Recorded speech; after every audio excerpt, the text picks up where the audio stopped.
Hello, everybody. Welcome back to yet another video of FigureNot.com. Now, FigureNot from Studies.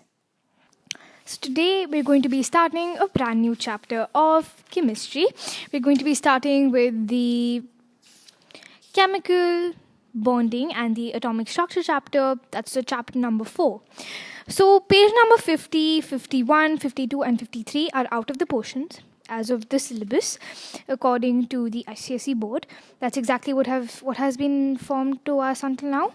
So, we're not going to be doing that, and plus, we've already done all of that in grade 6, 7, 8, all the very basic stuff. So we're only going to do the more important stuff as of now, that is representing an atom, atomic number, etc. in chemistry. So without further ado, let's get into the video. Alright, let's start with the definition of an atom. So an atom, what is an atom? An atom is the smallest particle of an element which can take part in a chemical reaction and considered the basic unit of matter. Example is oxygen, chloride, all of that, right? So we all know that in matter, when we talk about matter, atom is the smallest particle of an element which can take part in a chemical reaction. So when we say the smallest particle, we also have some conditions by which we actually mention or by which we actually put atom in a category of the smallest particle. Now those conditions are the smallest particle which can take place in a chemical reaction and is considered the basic unit of matter. Right? Now we all know that atoms are also subdivided into protons, electrons and neutrons. But individually, electrons, neutrons and protons, can they take part in a chemical reaction? No, right? Only atoms can. Therefore, having these little characteristics or conditions mentioned, we say that an atom is the smallest particle of an element which is dependent and which can take part in a chemical reaction. That means an atom cannot exist independently. It has to create a molecule. That's why we say hydrogen molecule, chlorine molecule, all of that. But it does take place in a chemical reaction, right? Because if two or more atoms combine, that is a chemical reaction. Right? So it can take place in a chemical reaction and it is considered the basic unit of matter. Protons, electrons and neutrons are not considered the basic unit of matter. We all know that, right? Example are oxygen, chloride, chlorine, all of these are atoms, right? Now, what are elements then? So, well, an element is a pure substance made up of one kind of atoms. Now, if I say hydrogen element, this means that if I have two hydrogen atoms to make one hydrogen element, that means an element is a pure substance made up of one kind of atoms only. If there are different kinds of atoms, that would be a molecule, right? And two or more elements would form compounds, right? So an element is a pure substance made up of one kind of atoms having the same atomic number and which cannot be broken down into two or more substances by any physical or chemical means. Hydrogen, chloride. If I break that down, I will get hydrogen and chlorine. Now, I cannot break hydrogen and chlorine further. Right? It cannot be broken down into two or more substances or even one or more substances by any physical or chemical means. Okay, so what is an element then? Element is a pure substance which is made up of one kind of atoms having the same atomic number and which cannot be broken down into two or more substances by any physical or chemical means. Now, the atom consists of subatomic particles, as I just said, protons, electrons and neutrons. Right? Now, the three subatomic particles which are of great importance in understanding of the structure and behavior of an atom are protons, electrons and neutrons. Now, in the structure of an atom, how do we represent an atom? That's the heading of this page, right? Representing an atom, the atomic number. So what does an atom consist of? Now, just like in biology, we know that nucleus in a simple cell, a nucleus is almost like the brain of the cell, right? It takes each and every decisions of the cell, right? Now, similarly, in chemistry also, in a certain atom, Atom is the smallest particle, and it is the most basic unit of matter. It's like the cell of chemistry, right? So an atom also has a nucleus. Now, this nucleus consists of protons and neutrons. Now, what are protons? Protons have a positive charge, neutrons have a neutral charge, and in the orbits around a nucleus, you have electrons revolving around the nucleus along imaginary paths. It's almost like latitudes and longitudes, right? We have imaginary lines all over the earth. Similarly, in chemistry also, in as of atoms, orbits are also imaginary paths. They are known as shells or orbits or orbitals, right? So as you can see in this image over here, this over here is the nucleus. You can see, right? 20p and 20n. So this is your subatomic particles, protons, electrons, and neutrons. Now, protons, as I said, are positively charged, P for P, positively charged. Electrons are negatively charged, minus, and neutrons are neutrally charged. Now, since we have one positive, one negative, and one neutral, the positive and negative cut each other out and make a neutral atom. Neutral plus neutral is neutral, and therefore an atom is electrically neutral. Got it?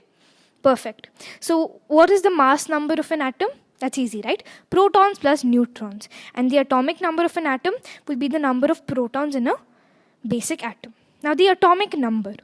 An atom of each element has its own characteristic number. That means how many protons. Now, each and every atom cannot have the same number of neutrons, protons, and electrons. Otherwise, there will be no difference between atoms, right? Everything has its own characteristic and basic number. So an atom of each element has its own characteristic number, which distinguishes it from the atoms of another element. Now, elements are arranged on the basis of the number of protons in their respective atoms.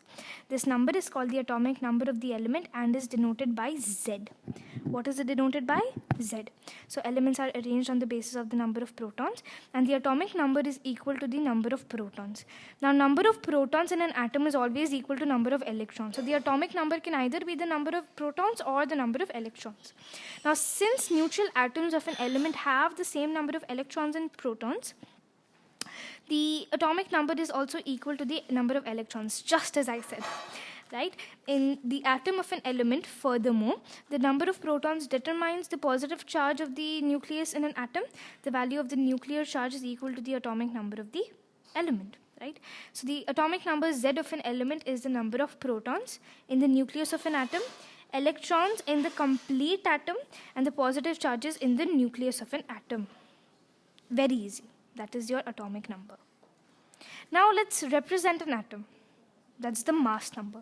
So this is the continuation of the atomic number and the mass number. So it's just a continuation of the representation of an atom. Okay, so for that, let me just go to the next page. Okay, so the mass number of an atom is the total number of protons and neutrons collectively called as nucleons. What are they called as? Nucleons, a new term. Underline it. In the nucleus of an atom. In the nucleus of an atom. Now the mass number, however, is a whole number approximation of the atomic mass in the atomic mass units.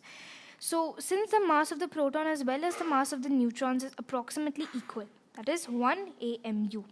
That is 1 AMU. Atom per mass unit, right?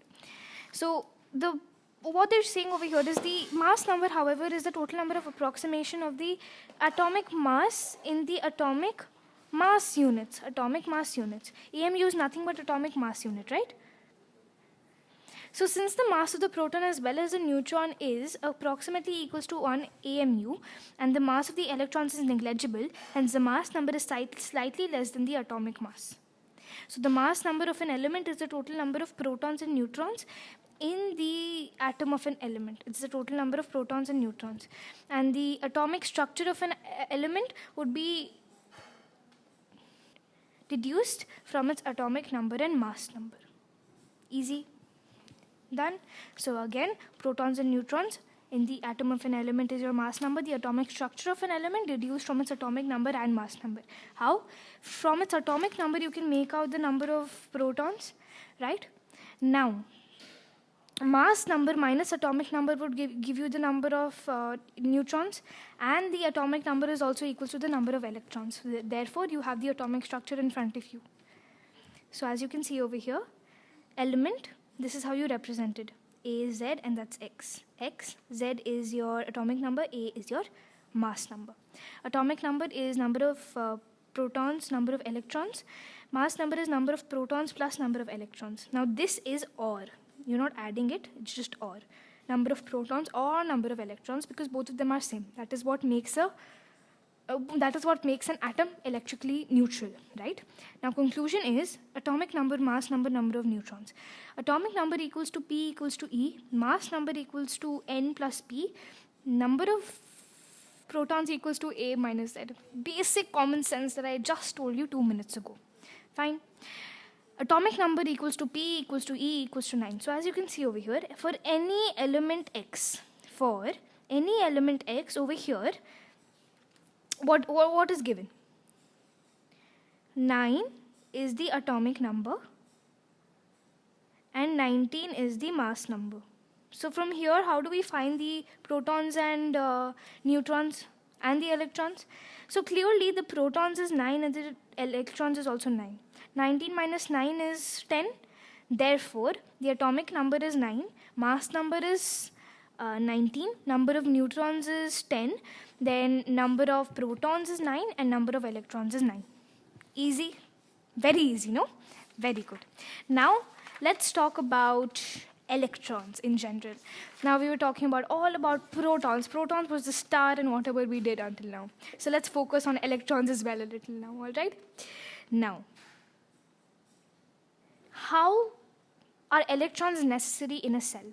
Not a cell, sorry, an atom. We just saw neutrons have a role in the nucleus, they have a role in the mass number, protons have a role in the atomic number as well as the nucleus and the mass number. So what about electrons now? Why do we have electrons? Well, electrons are present outside the nucleus and revolve around it in shells or energy shells or orbitals or orbits. Right? Now, electrons revolve around the nucleus in definite orbits called shells. What are they called as?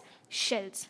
Now, the centrifugal force prevents them from falling into the nucleus. So now, if you ever get a question, how does not a electron fall into the nucleus? It is because of their centrifugal force. Because if they would fall into the nucleus, everything would fall apart around us, right? Because we know everything is made up of matter.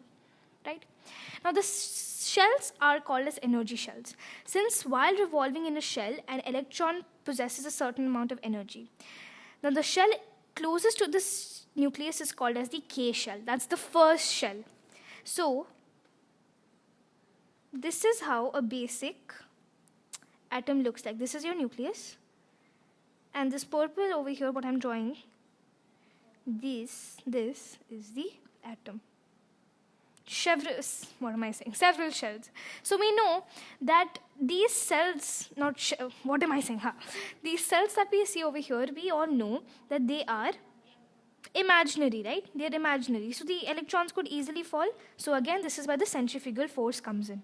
So as you can see, the closest to the nucleus right over here, this one, this is the... Wait, let me just draw a better one. Just give me a second. Yes, done. Okay, so the one closest to the nucleus is called as the K shell. That's the first shell. Fine. Now the next shell is called as the L shell. This one.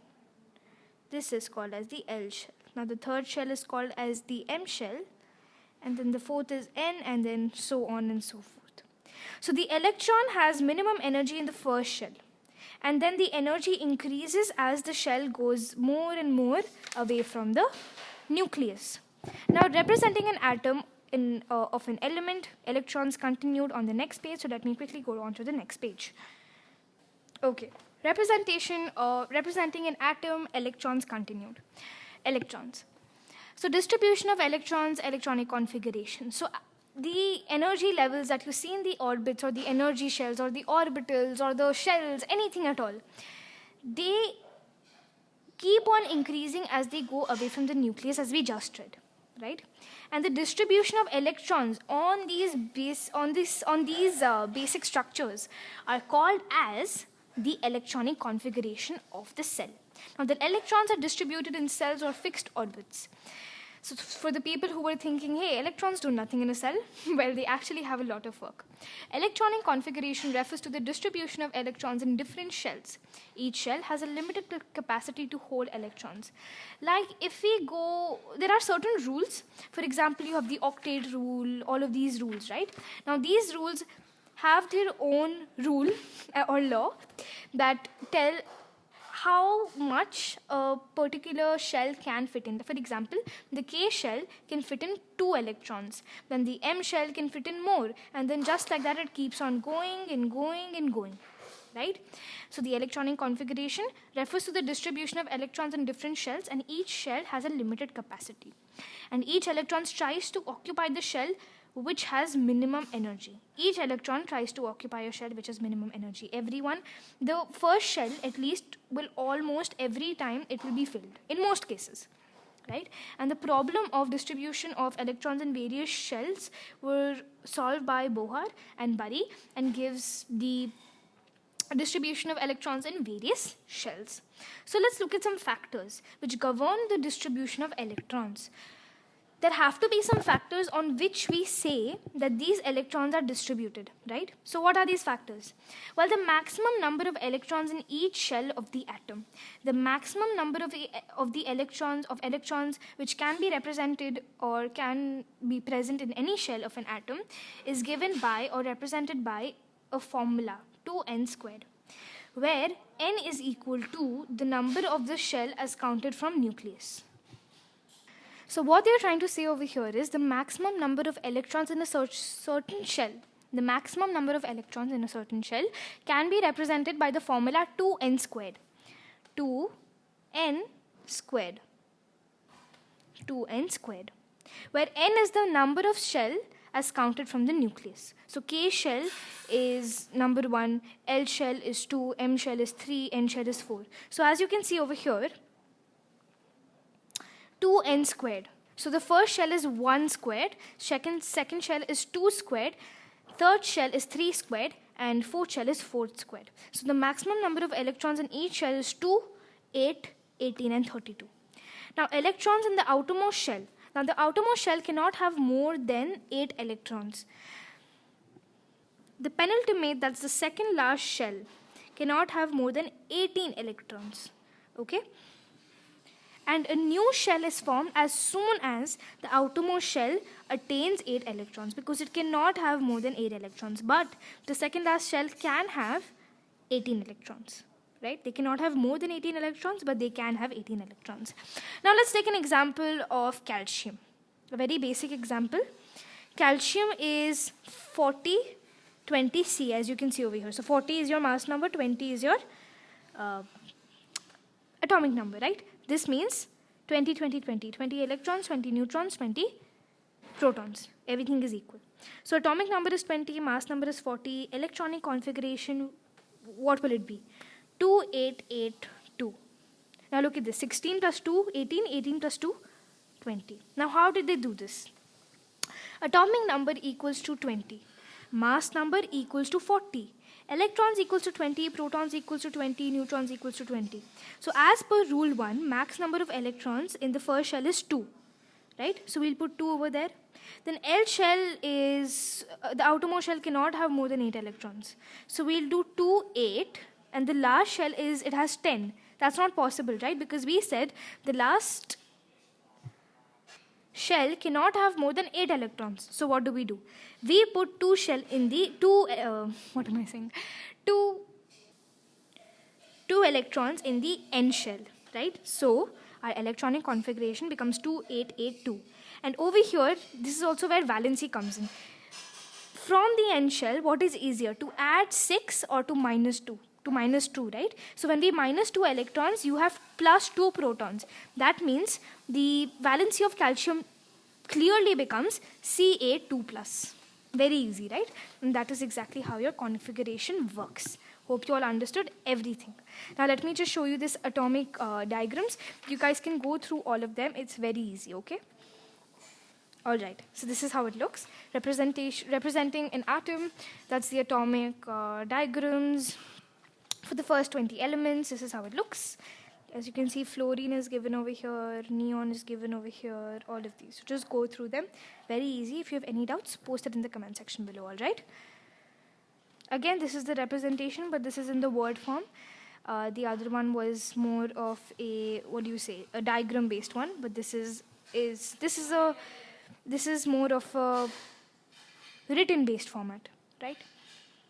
All right. Now let's move on to isotopes. Okay. So what are isotopes? Now the definition of isotopes are atoms of the same element, having same atomic number but different mass numbers. So what does this mean? Well, isotopes are the atoms of the same element, as in one atom of the same element. An element is a pure substance having the same kind of atoms, right? Now they have a similar atomic number. That means same protons and electrons but different mass numbers. This means they have different neutrons. Let's take chlorine for example. Now isotopes of chlorine are 37, that's the mass number, and the atomic number is 17 and 17, right? And the mass numbers are different, so therefore it's an isotope, right? Now some properties of isotopes are isotopes have similar chemical properties but different physical properties. So what is this supposed to mean? Chemical properties of isotopes of the same element are similar. Now physical properties are different. Reason? What is the reason? Why does it have similar chemical properties? Chemical properties are dependent on the electronic configuration of an element. So same atomic number, that means same number of electrons, that means it will have same chemical properties, right? Now you see how big of a role electrons actually have in an atom. But why does it have different physical properties then? Well, it is because it has different mass numbers, and physical constants are dependent on the atomic mass. Right? So they have different mass numbers, different number of neutrons, hence different atomic masses. So number of electrons and protons in isotopes are same, as I said, right? But neutrons are different. Some examples are many elements exist in isotopic forms. For example, hydrogen. There's hydrogen are in different forms, then carbon are in different forms, oxygen are in different forms, all of that. They have same electrons and protons but different neutrons, or same atomic numbers but different mass numbers basically. Now the atomic mass of chlorine is a fraction and not a whole number. What do we mean by that? Until now we have been seeing that each element has a whole number, as in a whole atomic mass, a whole mass number, all of that. But in the case of chlorine, it's a fraction.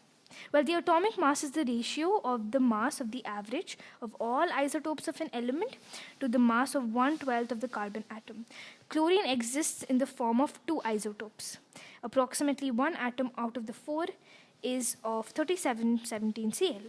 And hence the mass of one atom is equal to 37 and 3 atoms equals to 35 by 17, which equals to 105, and the total mass is the average, which equals to 35.5, which is what? A fraction. That is why the atomic mass of chlorine is a fraction. Hope you all understood that. Now let's go on to the reason for chemical activity of an atom. That is the octet rule that I spoke about before. All right. So what is the reason?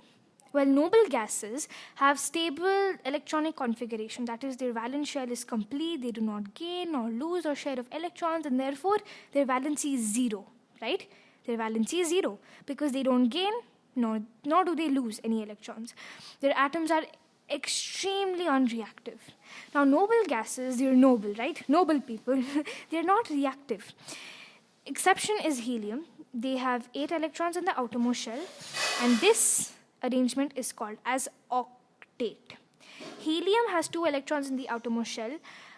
That's the K shell, and the arrangement known as duplet. The octet and duplet arrangement seems to represent the stability, and hence noble gases are most inert to chemical reactions. So as you can see over here, the number of protons are given right over here to 10, 18, 36, 54, 86. And all of them except, that's an exception of helium that only has 2 electrons in total, but apart from that, every one of them has 8 electrons in its outermost shell. Now, the reason for chemical activity of an atom. Unstable electronic configuration. Atoms of elements other than noble gases are assumed to have unstable electronic configuration. Attaining stable electronic configuration, the driving force in combination of atoms is related to the tendency for them to attain a stable electronic configuration of the nearest noble gas. So what are they trying to say over here? Let's break this rule over here down. Let's break this rule down, and what do they mean? So just as we saw in the paragraph above, that noble gases are extremely stable, except helium, of course. They have 8 electrons in its outermost shell. That is why they neither gain nor lose electrons. And what's the basic rule? That your outermost shell should have 8 electrons, right? So therefore, they don't gain electrons, nor do they lose electrons. But what is this reason? Why does this happen? What is the reason? So, well, the unstable electronic configuration, atoms of an element other than noble gases are assumed to have an unstable electronic configuration. Attaining stable electronic configuration, the driving force in combination of atoms is related to the tendency for them. The driving force in combination of atoms is related to the tendency for them to attain a stable electronic configuration of the nearest noble gas. So all the atoms, what is their main aim? They want to become stable like the noble gases. They want to be able to achieve that goal of having 8 electrons in its outermost shell. So that is why, apart from noble gases, everything else is meant to have an unstable electronic configuration. And this is where the octet rule comes in. For an atom to achieve stable electronic configuration, it must have 2 electrons in the first shell, and like that of noble gas helium, that's the duplet rule, and 8 electrons in the outermost shell, like that of noble gases other than helium. Thus, chemical combination of atoms involves redistribution of electrons so as to leave each atom with a stable electronic configuration, octet or duplet. Octet rule, atoms tend to achieve stable electronic configuration by having 8 electrons in its outermost shell, like that of noble gases other than helium. And in the duplet rule, you need to have 2 electrons in your first shell, or also your outermost shell in that case. Now, attaining chemical activity by an atom by transferring 1 or more electrons from one atom to another atom. So how do other atoms become like the dream child in this case, that are the noble gases? They're noble, they're scholars. So all the other atoms also want to become like them. So how do they do that? By transferring 1 or more electrons from one atom to another. So the atoms formed are thus positively or negatively charged and are called as ions. So loss of electrons results in the atom attaining an overall positive charge, while gain of electrons result in the atom attaining an overall negative charge. Okay, again, let's break all of this down and let's say what they're trying to say. So as I just said, all the other atoms are like just normal students, and noble gases are the dream childs. They're the dream scholars who are so noble, they don't gain, they don't lose, they're stable, and they follow the rules. So all the other atoms, they work to be like them. They want to have a stable electronic configuration. How is that done? By transferring electrons from one shell to the other, to the other, to the other. It's like pass and parcel. Pass and parcel. So how do they do that? So basically, in the case of, say, I just told you calcium, right? We saw an example of calcium before. We saw that the electronic configuration of calcium is 2882. So in this case, to achieve a stable electronic configuration, what do? Can they add 6 or subtract 2? Subtracting 2 is easier, right? So they subtract 2, they take away 2, and therefore they are stable now. Now what happens to this 2? It becomes their valency, Ca2+, right? Similarly, over here they've written also. Now, reduction, meaning a process where an ion gains electrons, while the other one is written right over here, Oxidation is where an atom or ion loses electrons. That means the protons, there's a higher positive charge. And when you gain more electrons, that means you have a higher negative charge. And on that basis of that only, you have ions as well, right? That is what ions are, right? Now let's look at some examples of atoms attaining chemical activity. Fine. Metallic and non-metallic elements. Sodium atom attains stable octet rule of the nearest noble gas. So what is their electronic configuration? 2, 8, and 1. So what does they lose one electron from its valence shell, forming Na1+. That's the octet rule. Now, in chlorine, what do? Its electronic configuration is 287. 287. So what do now? They add one more electron and in its valence shell, and it says there is reduction, right? Adding one more electron. So it's 1 minus, anion. And cation is when it's plus, anion when it's minus. Simple. Then calcium atom, similarly, as I just said, 2882. You're removing 2. Proton charge is higher now. Positive charge is higher now. So what happens? It becomes 2 plus. Similarly, in oxygen, what happens? You have 2 and 6. What do? Can I remove 6 or should I add 2? I'll add 2, right? When I add 2, it becomes minus. So O2 minus. Simple. That's it. Now, formation of electrovalent compounds is something that we're going to look into next. Okay. This chapter is very easy, honestly. If you understand the concepts, you won't even have to go through it again because it's all conceptual based, honestly. Now, the oppositely charged cation and anion attract each other with a force, that's electrostatic force or attraction, resulting in formation of an ionic or electrovalent compound. That's NaCl, CaO. So you have plus and minus coming together, and therefore you form an ionic or electrovalent compound, basically NaCl. So Na is plus over here, Cl is minus. Adding both of them, you have an electrovalent compound. That's it. Now, some non-metallic elements are nitrogen. To attain stable octet rule of the nearest noble gas, neon 2,8. So it needs 3 electrons in its valence shell. So nitrogen is basically 3.